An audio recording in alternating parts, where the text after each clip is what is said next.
नमस्कार दोस्तों, बात करते हैं आईडीएफसी फर्स्ट बैंक लिमिटेड की। 3.5% का फॉल है, 55 का प्राइस हो चुका है। बात करेंगे इस वीडियो में गिरावट के पीछे का रीजन क्या है। जब मैं वीडियो रिकॉर्ड कर रहा हूँ तो 3-3.5% का फॉल है यहाँ पे। हो सकता है सेटलमेंट के टाइम तक 2.5% या फिर इससे बढ़ भी है, और 1% के ऊपर नीचे का प्राइस हो सकता है। फिलहाल बात करेंगे इस वीडियो में कि गिरावट के पीछे का रीजन क्या है। क्या गिरावट से डरना है, घबराना है? क्या बड़ा रीजन है कि इतना बड़ा फॉल हुआ मार्केट? जब आपका साइडवेज का है, मार्केट आपका न्यूट्रल है, उसके बावजूद भी मार्केट को लगातार अंडर परफॉर्म क्यों कर रहा है ये स्टॉक आपका?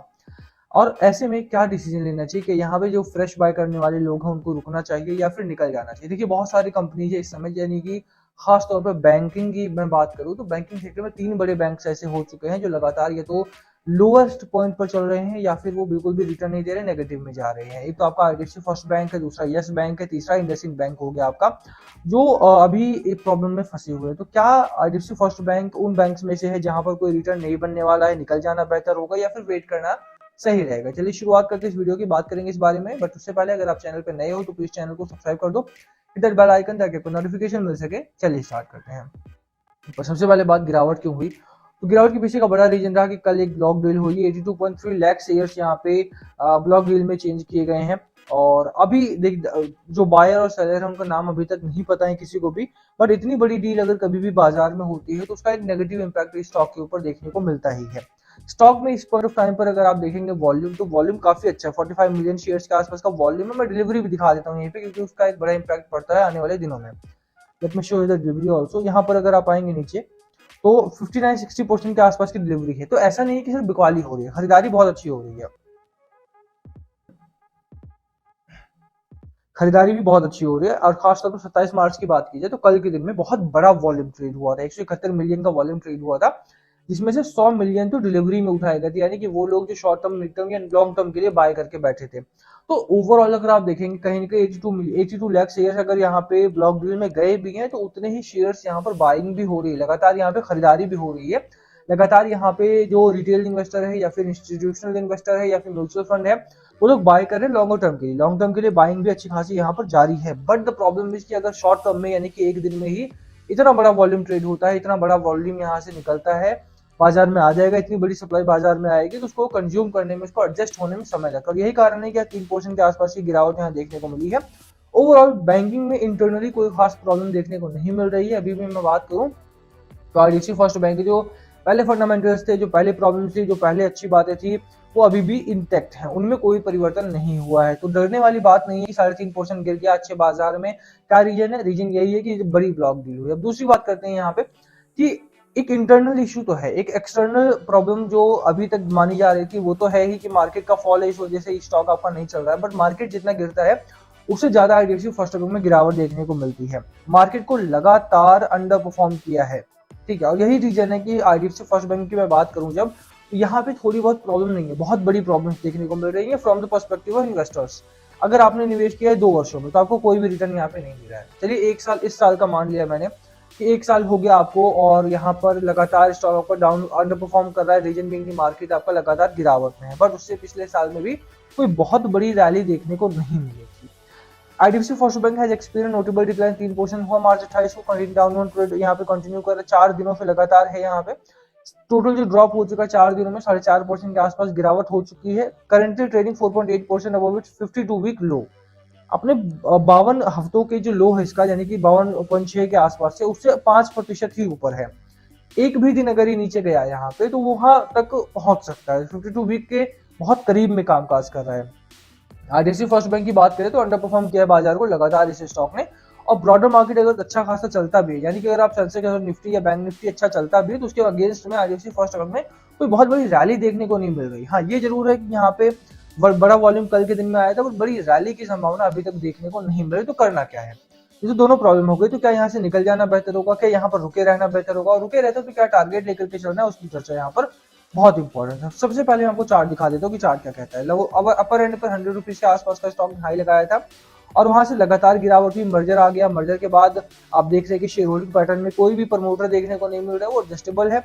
उसके बाद अगर आप बात करेंगे यहाँ पे कि स्टॉक में कहाँ तक जा सकता है, तो 53-52 के आसपास का यहाँ पर सपोर्ट लेवल मैंने दिया था बहुत पहले ही, और वहीं पर आकर के स्टॉक आपका रुकता है। बट कब तक? क्या इसको ब्रेक डाउन करेगा? क्या इसके ऊपर कब तक निकलेगा? तो बड़ी खबर ये है कि भैया अभी के लिए थोड़ा सा आईडीएफसी फर्स्ट बैंक हो गया या फिर जो प्राइवेट बैंकिंग सेक्टर है उसके ऊपर बड़ी गाज गिरी है इंडसइंड बैंक के ऊपर।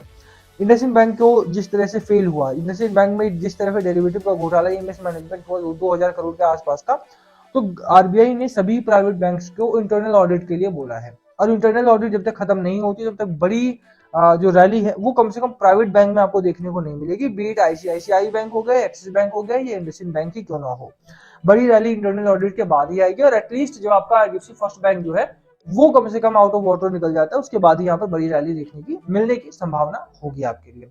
करना क्या है अभी के लिए, लोअर एंड पर 53 के आसपास का स्टॉप लॉस एक सपोर्ट जोन बना हुआ है, अपर एंड पर 62 के आसपास का एक रेजिस्टेंस है। जब तक 62 क्रॉस आउट नहीं होता, जब तक 62 नहीं निकाल पाता स्टॉक आपका, तब तक बड़ा बुल रन यहाँ से नहीं स्टार्ट होगा। हालांकि अच्छी बात यह है कि स्टॉक अपने लोवेस्ट पॉइंट पर ट्रेड कर रहा है, यानी कि आरएसआई यहाँ पर 34 पॉइंट्स का ऑलरेडी यहाँ पर है।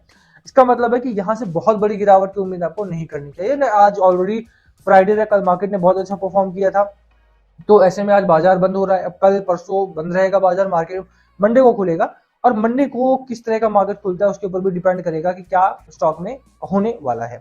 अभी लोअर एंड पर है तो ये अच्छी बात है कि यहाँ से बहुत बड़ी गिरावट में एक्सपेक्ट करके नहीं चल रहा हूँ।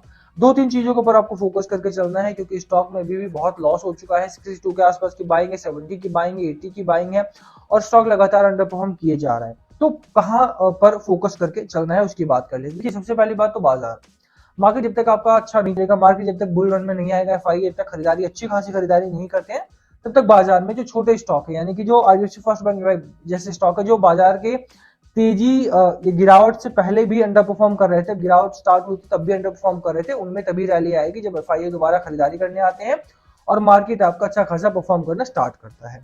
दूसरी बड़ी बात यह है भैया कि यहाँ पर अगर आप देखोगे तो स्टॉक आपका ऑलरेडी लोअर एंड पर था, वहीं पर बाजार भी थोड़ा सा लोअर एंड पर है। लोग बाजार में भी अगर आप देखोगे तो निफ्टी बैंक थोड़ा बहुत आज परफॉर्म जरूर किया है, बट बड़े स्टॉक्स में खरीदारी यहाँ पर ज्यादा है, छोटे स्टॉक्स अभी थोड़े से अवॉइडेंस में है।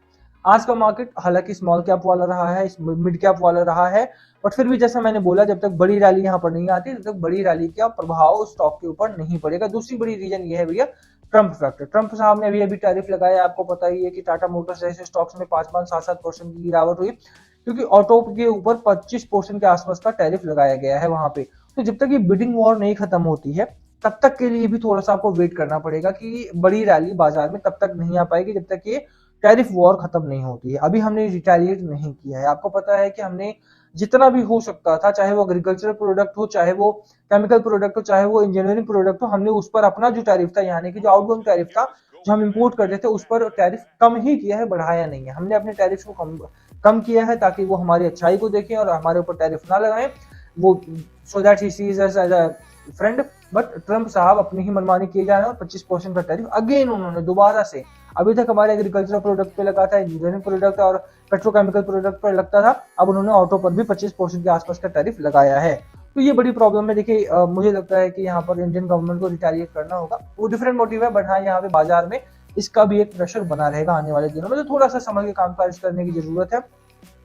जहाँ तक आईडीएफसी फर्स्ट बैंक की बात है, फंडामेंटली कंपनी अभी भी उसी लेवल पर है जहां पर पहले थी, बहुत खराब नहीं हुई है। तो मुझे लगता है अगर आपने फंडामेंटल्स देख करके इसमें बाइंग की थी तो वो फंडामेंटल्स अभी भी वैसे ही हैं, कोई खास यहाँ पर चेंजेस नहीं आए हैं। तो ऐसे में मुझे नहीं लगता कि यहाँ पर निकलने की जल्दीबाजी करनी चाहिए, बशर्ते आपको लग रहा हो कि नहीं यहाँ कोई और स्टॉक मिल गया है मुझे, तो वहां पर आप जा सकते हैं। साथ में अगर आप शेयर होल्डिंग पैटर्न देखेंगे तो एफआईआई ने शेयर होल्डिंग को बढ़ाया था और बीओबी कैपिटल का जो टारगेट है दैट इज अराउंड 75 रुपीज के आसपास का, तो ये भी मुझे लगता है काफी बेहतर है। 27 जनवरी की रिपोर्ट है, आप जाकर के ये रिपोर्ट पढ़ें। अगर आपने कंपनी के ऊपर कॉन्फिडेंस दिखाया था तो मुझे नहीं लगता कि 3.5% का आज का जो फॉल है वो कोई कारण बनना चाहिए। बाकी लास्ट कॉल हमेशा आपका होना चाहिए व्हेन आई एम सेइंग कि ये करना है वो करना है, that's just for reference purposes and do not take it as a recommendation. Last call must be yours. अपने फाइनेंशियल एडवाइजर से जरूर बातचीत करके ही कोई काम करेंगे, कोई डिसीजन लेंगे तो ज्यादा बेहतर रहेगा। ओवरऑल हम वीडियो को नहीं खत्म करेंगे, पसंद आए तो लाइक करना, चैनल पे नए हो तो सब्सक्राइब के बिना मत जाना। Thank you for watching and please comment में अगर पूछना हो तो।